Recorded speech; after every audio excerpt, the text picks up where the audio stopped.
27. And when it was decided that we should sail for Italy, they delivered Paul and some other prisoners to a centurion of the Augustan cohort named Julius. And embarking in a ship of Adramyttium, which was about to sail to the ports along the coast of Asia, we put to sea, accompanied by Aristarchus, a Macedonian from Thessalonica. The next day we put in at Sidon, and Julius treated Paul kindly and gave him leave to go to his friends and be cared for. And putting out to sea from there, we sailed under the lee of Cyprus, because the winds were against us. And when we had sailed across the open sea along the coast of Cilicia and Pamphylia, we came to Myra in Lycia. There the centurion found a ship of Alexandria sailing for Italy and put us on board. We sailed slowly for a number of days and arrived with difficulty off Cnidus. And as the wind did not allow us to go farther, we sailed under the lee of Crete off Salmone. Coasting along it with difficulty, we came to a place called Fair Havens, near which was the city of Lasea. Since much time had passed, and the voyage was now dangerous because even the fast was already over, Paul advised them, saying, Sirs, I perceive that the voyage will be with injury and much loss, not only of the cargo in the ship, but also of our lives. But the centurion paid more attention to the pilot and to the owner of the ship than to what Paul said. And because the harbor was not suitable to spend the winter in, the majority decided to put out to sea from there, on the chance that somehow they could reach Phoenix, a harbor of Crete, facing both southwest and northwest, and spend the winter there. Now when the south wind blew gently, supposing that they had obtained their purpose, they weighed anchor and sailed along Crete, close to the shore. But soon a tempestuous wind, called the northeaster, struck down from the land. And when the ship was caught and could not face the wind, we gave way to it and were driven along. Running under the lee of a small island called Cauda, we managed with difficulty to secure the ship's boat. After hoisting it up, they used supports to undergird the ship. Then, fearing that they would run aground on the Syrtis, they lowered the gear, and thus they were driven along. Since we were violently storm-tossed, they began the next day to jettison the cargo, and on the third day they threw the ship's tackle overboard with their own hands.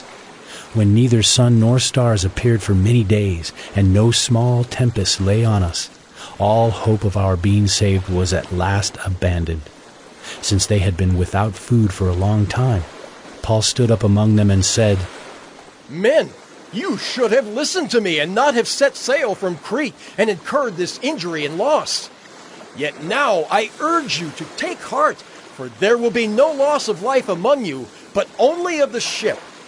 For this very night there stood before me an angel of the God to whom I belong and whom I worship. And he said, Do not be afraid, Paul. You must stand before Caesar. And behold, God has granted you all those who sail with you. So take heart, men, for I have faith in God that it will be exactly as I have been told. But we must run aground on some island. When the 14th night had come, as we were being driven across the Adriatic Sea, about midnight the sailors suspected that they were nearing land. So they took a sounding and found 20 fathoms. A little farther on they took a sounding again and found 15 fathoms. And fearing that we might run on the rocks, they let down 4 anchors from the stern and prayed for day to come.